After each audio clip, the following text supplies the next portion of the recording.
Welcome to UpFront with Linda. I'm Linda Zuern, your host, and today I have with me as my guest Leo Cakounes, who is a Barnstable County Commissioner. So thank you very much for coming today. Oh, thank you for having me. First of all, I have to apologize. I didn't know we were going to have whole body shots here. I came right off the farm, It's 2 o'clock in the afternoon that we're taping this. I'm sorry I interrupted your work. No, in the that's middle quite of the all day. right. I threw a clean shirt on, but I was hoping we were going to have a desk in front of us, so I had my farm jeans on, so I apologize for that. That's okay. So you started to give us a little bit about yourself. You are a farmer. Do you Yes, want I to am. just... I'm a local farmer here in Harwich. We have 63 acres. I have 20 acres of certified organic cranberries, plus we have a whole slew of different kinds of animals. And for those of your people watching at home and who voted for me in the last election, I am their Barnstable County Commissioner.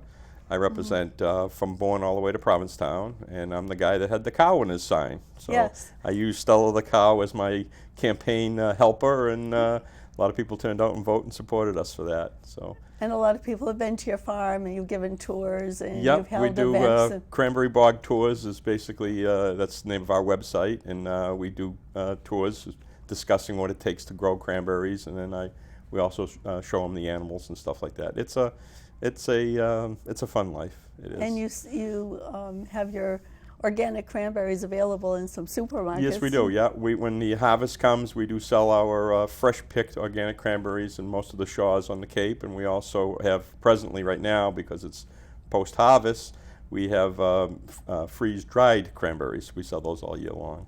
So you must be busy all day We're long. very busy, and I'm getting too old for this stuff. I'll have to tell you. But not the political part. I don't know. I see myself on some of these shows, and I used to have beautiful black hair and a black beard, and now I'm all white and getting old. And you've had some experience in county positions. You were on the Assembly of Delegates before. Yes, I was Assembly of Delegates representative from the town of Barnstable for 6 years. And as a matter of fact, I think the last time I was invited here, we did a little Barnstable County 101 seminar. And the residents of Bourne asked me to come, and we kind of discussed about what the Assembly does and what county government does. So I guess that's why we're back today, right? To give everybody a little refresher. That's right, because a lot of times people just look at me and say, well, what does the Barnstable County do? Right. Why is it different than the state? Or what do they do that the towns don't do? So I always tell this story. When I originally ran for the Assembly of Delegates, we had a nice gentleman that was representing the town of Harwich, and my whole slogan was, Leo Cakounes for Assembly of Delegates. And when people asked, well, what does that do? My answer was, I have no idea, but isn't that a shame that we have this representative that's been there for so many years, and no one's knows what he does or how he represents us. So I kind of made it my platform, if you will, when I was on the Assembly, to go out and educate people about county government. And then subsequently, now that I have made the step up and I'm a commissioner, I still like to continue to do that. Well, why don't we start with that a little bit, just review the different parts of the government and what the county does that the state doesn't do. We could spend a whole hour just on that. So basically I try to break it down so it's really simple for people to understand. Most people here in Barnstable County on the Cape are aware of their town government. They're aware of their selectmen that are elected official. There's 5 of them. And then they have a legislative body, which is town meeting. Now, some towns, I think Falmouth and Barnstable, have a representative town meeting where the average taxpayer doesn't get to vote, yet they vote for a representative to go to town meeting. Well, the county government is really not much different. We have the selectmen, if you will, which are the Barnstable County Commissioners, which I am one of. There's only 3, not 5, and they are elected Cape-wide. As I mentioned earlier, I was elected from residents of Bourne all the way to Provincetown, and it's a culmination of the total amount of votes across the whole Cape. That is basically the executive branch, and they do pretty much what your selectmen do in your town. They run the county government, and they are the executive branch. We have then a legislative branch. Instead of town meeting, we have a representative come from every single town, and that's what you're serving on now for the town of Barnstable. For Bourne. Bourne, sorry. Yeah. And the Assembly of Delegates is the legislative branch, and they do the same work that town meeting does. They vote on all the expenditures of money, they vote on the budget, they vote on the acquisition or disposition of land or anything of big value. It's basically very, very similar to exactly how a town meeting operates. Towns have a town manager. We have an administrator, a gentleman that presently it's a gentleman, but it's a position that is filled by the county commissioners. We put an ad out. We hire somebody, and they're responsible to us, the commissioners, similar as your town manager would be accountable to the selectmen. And you have a finance director as well. Exactly. And we have a new one. Yeah, we do. We have a new finance director now. County's gone through a lot of changes since I've been elected, and to maybe remind the folks that are watching at home, there was an election. It'll be 2 years ago this November. Is when I was actually elected to the office, and I took office in January of that year. So right now I'm a year and a half into my position, and there's been a lot of changes since I've been there. We have a new administrator, Jack Eunice, great guy. I'm very, very pleased with him. We had some excellent applicants. We had 3 that made it down to the final, and out of the 3 we chose Jack, and I think he's been doing a great job. He subsequently, actually, I think our finance director was hired before. Just a little. Yeah, just a little before. We were very fortunate to have Bob Lawton as our acting administrator, and Bob helped us again put a ad out and got a lot of response. And we hired Mary. I'm sorry, I'm forgetting her last name. Thank you, Mary McIsaac. I had a jump there for a minute. Mary McIsaac is our new finance director, and she's on board and doing a great job, as you know. A lot of things going on. I think the Assembly members are very pleased with both of them as well. And I've talked to both. I think most Assembly members have taken time to get to know them and talk to them. Well, I think Mary started a little bit before Jack, but since they've now been working together, Jack Eunice has taken on asking the state to come down and do an audit on us, which I really find out now is pretty much common practice when a new administrator takes office, and replacing a long-time one, because some of these towns go through administrators pretty quickly, but in our situation we had somebody at the helm for over 20 years, and when that person left, Jack came in, and he thought it was really good to come in and have a separate set of eyes come and look at everything, and I'll have to tell you, I think that's been a big plus for county government. And for the taxpayers too, because they're getting an outside look, which is always it's similar to the town too. The administrator does the day-to-day kind of work, and that's what the town administrator and the finance director do. They take care of the day-to-day. I think the only difference is that people kind of because they drive around town, they kind of have a feeling that they know what their town government is giving them. I mean, if towns have trash pickup, or they have a landfill that's being operated, or they have a school system, they have street lights, they have snow plowing, so they kind of have a really hand on what their town government is giving them. Little different than county government, because we're like one step removed. And that's why it's real important for your listeners to get one of these. I didn't bring you an extra one because this is all I have, but these are usually available in your libraries too. And it really explains exactly all the different departments of county government and how they operate. And really important to your view is what they're getting back from county government.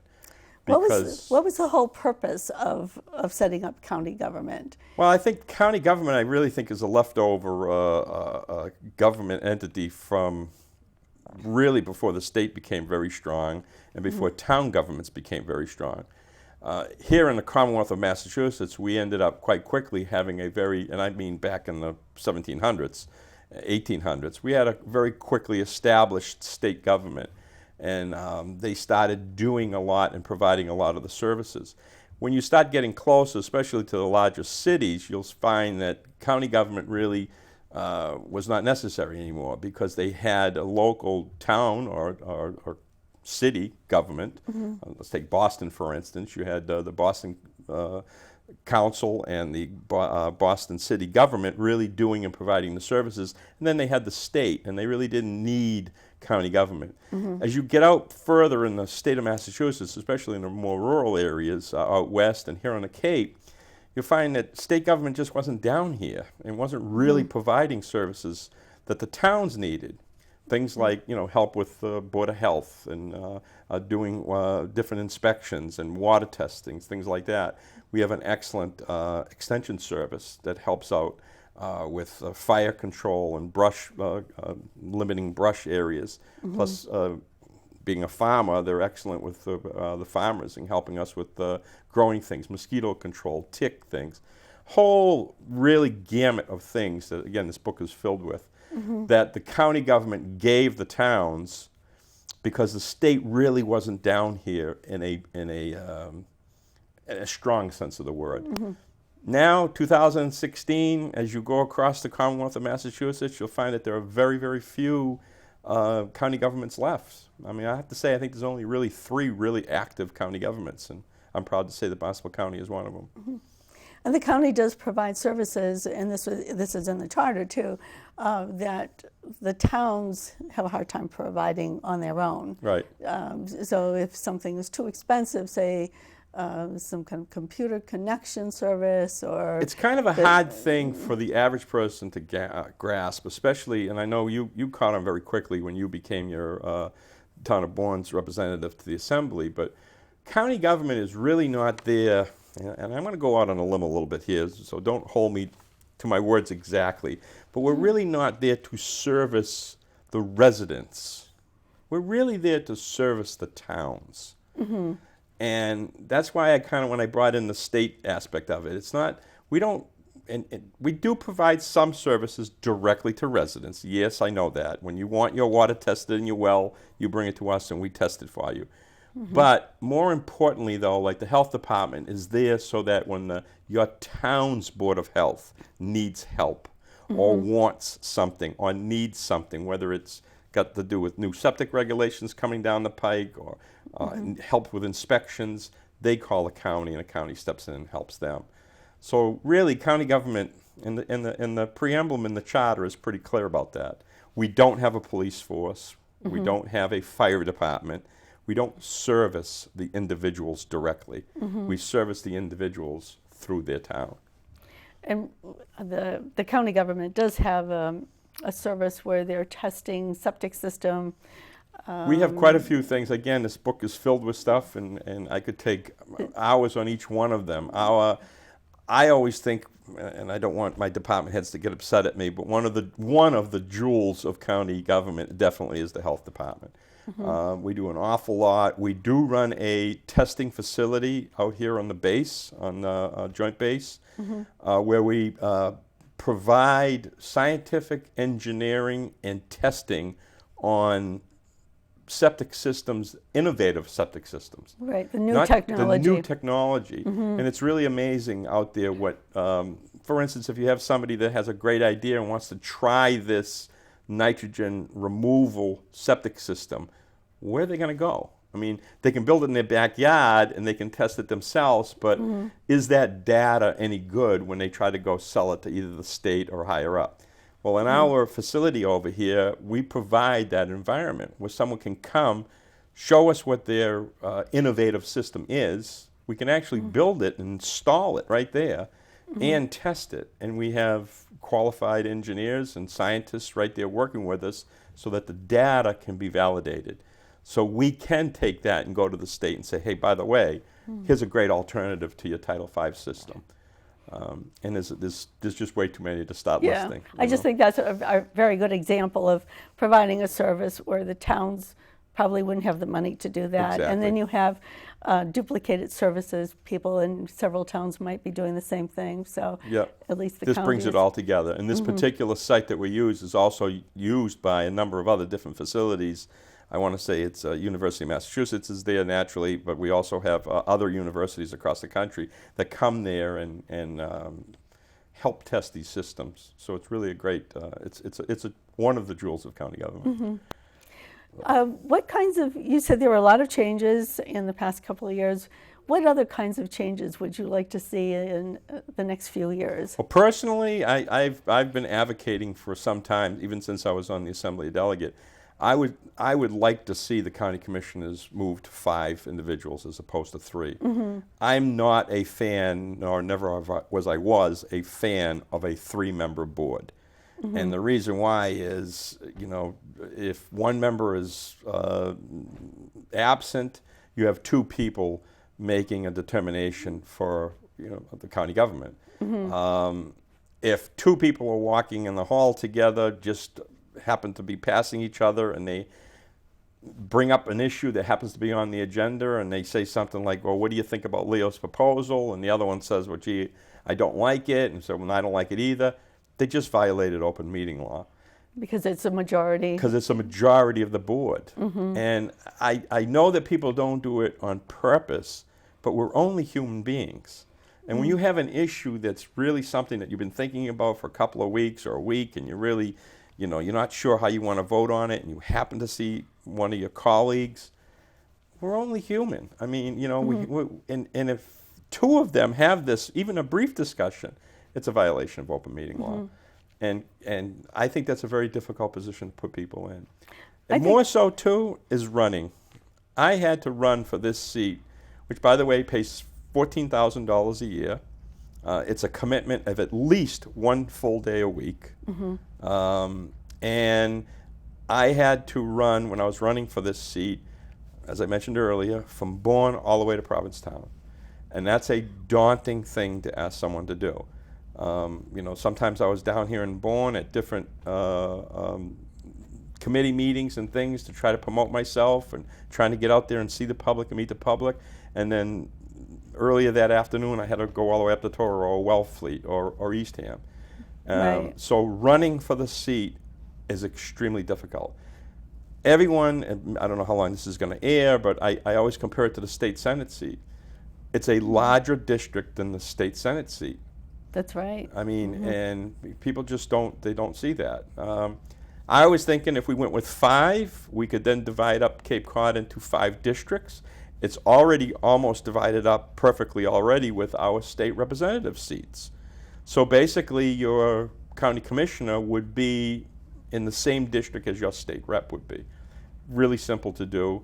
I would have it be a nonpartisan seat because I don't believe that Republican, Democrat, Independents come into play in it, and it shouldn't. And I think we could encourage and really invite a lot more people to get involved in county government. I mean, it's a difficult seat to run for. A lot of people ask me, why are you doing it? I mean, I should have just ran for state Senate. Same coverage, same people, and I would have had a, $80,000 a year job up in the State House instead of a $15,000 one here in the county. That's one change that I'd like to see happen. Other things, we're working on them. As I mentioned earlier, we've had an audit now from the state. We have a number of different lease agreements on the property that we own that we really need to take a look at. I'm really happy that we're moving forward with those. And there's some other things that are in the works that I'm very happy that we're moving forward. And the budget has been an issue. The budget has been an issue. I'm hoping this year is going to be a little different. This time last year, and again, this is probably going to be aired and re-aired again, so it's being taped now in August. But normally in September, very early October, the commissioners should come out with a budget message because we put our budgets together starting in October, November. The commissioners vote their budget by January, and then they hand it over to the Assembly of Delegates, which is a legislative body, to do their work on it. Last year, my fellow commissioners did not want to do a budget message. The chair refused to put it on. Not much I could do about it. I was one of 3, and if the 2 didn't even want to talk about putting it on, then it wasn't put on. And I think that was unfair to our department heads, because our department heads, they really need to know what we, the executive body, expect of them. And they need to know ahead of time. And if it's something as simple as no more new hires, any new hires that you're anticipating, you better have some kind of revenue stream attached to it. So for instance, if the Board of Health wants to hire another inspector, show us that the towns need that other inspector and that we're going to be able to backfill that payment of that individual by charging the towns for the service. Right. Like the dredging pays for itself. The dredge is an enterprise fund. It works out excellent, but that's another thing. I mean, I think it's time to be looking for a second dredge, and I think a budget message is where that the executive should sit down, talk about it in an open meeting, and let our department heads know what we expect from them as they plan FY18, you know, which is our next budget season. You have been through some rough meetings. Some people, you know, do watch them on I try to be on the entertaining. internet. I figure if you're going to watch public access television or if you're going to watch our meetings on the internet, you want to be entertained anyhow. So I try to do my best. And it's always hard to be the only one who's voting against the other two, or the one who disagrees with the other two, and that kind of thing. So I applaud you for, you know, sticking in there. Well, you know, it's sometimes some of the issues. It's just that we happen to disagree on policy, and we happen to disagree on the way things should be done or shouldn't be done. But some of the things are I just can't get the handle on. Like, again, a budget message. I have no idea why my fellow commissioners did not want to put a budget message together last year. I'm hoping this year is going to be a little different, and I'm hoping that we will. I think we have a finance director that's going to ask for it too, which I hope. But I'm not going to say that it's been easy serving as a county commissioner, but it's certainly been fun. I've been enjoying it. And I do respect my fellow commissioners as much as anybody. I mean, they put a lot of time and effort into it, and we disagree on a lot of stuff. You are correct. But hopefully, I think in the best interest of Barnstable County that we will move forward. And I believe we have been. And this year we have 2 open seats. Yes. The makeup of the county commissioners are a little similar, again, to your selectmen. Most towns have 5 selectmen. They have 1 seat up. Next year, 1 seat up, and then usually 2 seats, or 2 seats and 2 seats, and then 1. Well, because we only have 3, and it's a 4-year term, we have 1 county commissioner up, which was my seat that I have 1 now, that was up 2 years ago. And then this year we have 2 commissioners up. So these 2 seats will be available for, you know, someone to run for. And again, it's August. We do know who's running. We have 4 individuals running for 2 seats. The 2 highest vote getters will become our next 2 county commissioners, and then my seat will be up again in 2 years. So, and that's the way it works. So next year there won't be any vote Next at year all there won't for be any. county No, it commissioner. follows the state and federal elections. So my particular seat every 4 years will fall on a state election year, and my fellow commissioners' seats fall on a presidential election year every 4 years. So whoever wins this November will be up again for election in the next 4 years during a presidential election. So it's very important. I know we've had some issues come before the Assembly of Delegates too, and we were able to stop a couple of things by just, you know, like 1.2% of a vote. The Assembly of Delegates, you know, that's one of the things that I know people have a problem understanding, but I brought the book again. I'm just going to refer to it for a minute. Every town has a representative, and each town has a certain weighted vote. So we're in Bourne. Bourne, it's 9.15%. So you have 9.15% Right. of the vote. In Harwich, for example, it's 5.67% of the vote. And then we'll go to the big one, which is Barnstable. Is 20.92% of the vote. And then now, a lot of Falmouth people have a problem with that system. I personally, and again, I talk from experience, having sat on the Assembly, and I think last year was an excellent example. I think it works. You're able to voice your opinion. You're able to bring something forward through either a resolution or a ordinance. And for those at home don't understand that, it's basically an article, just like on your town meeting has an article. Well, we don't use article as a word. We use resolution or ordinance. And any one of you can bring that forward. Even the representative from Toro, that's less than 1% of the vote, and you're not limited to only using 1 minute as opposed to you getting 9. So you can talk as long as you want. You can try to promote this issue. And I'll tell you, I've seen some things really. I've seen that whole room change, and I've seen those votes change just because of a person's who happens to come, again, from Toro with less than 1% of the vote, make an excellent argument, and they've changed minds. So I think it works. I really do. And I think it gives the towns representation there. You know, everybody talks about regionalization. Everybody's talking about we're all one, and it's one Cape Cod and one aquifer and one this and one that. Well, you know what? It's not. I hate to tell you, but it's not. Bourne residents are faced with certain problems, certain things, good, bad, indifferent. There's a certain way of life down here which is entirely different than Howard and entirely different than Toro. Right, and totally different than Falmouth, really. Absolutely. And we're next door neighbors. Absolutely. So, yeah. Absolutely. I think it's very imperative, personally now, I think it's very imperative that we have a representation on the Assembly of Delegates from each town. I absolutely think I that do too. works. I think it brings the issues of that town forward so that the regional government can address them. And I think if you go to a regional kind of a government that you probably won't suffer too much down here in Bourne, but I think the people up on the upper part of the Cape will, though. Because, again, a representative up there would be from Howard all the way to Provincetown, and you're not telling me that Provincetown's issues are the same as the town of Howard. They're just not. Right. We just have a few more minutes. That goes quick. So it does, doesn't it?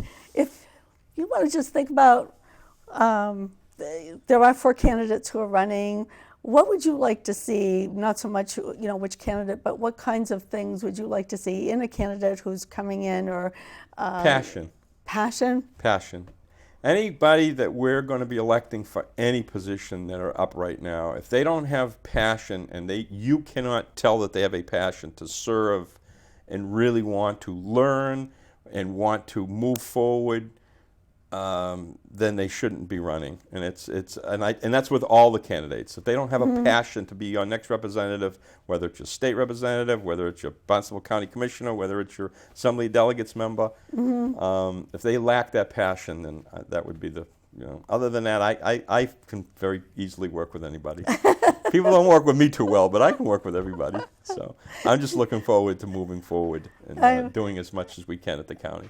Okay. So. I was thinking maybe, you'd say, well, somebody who's, willing to share and listen to and come to an agreement. It's very difficult to do any kind of negotiations and stuff like that with a 3-member board again, so everything has to be in a public forum.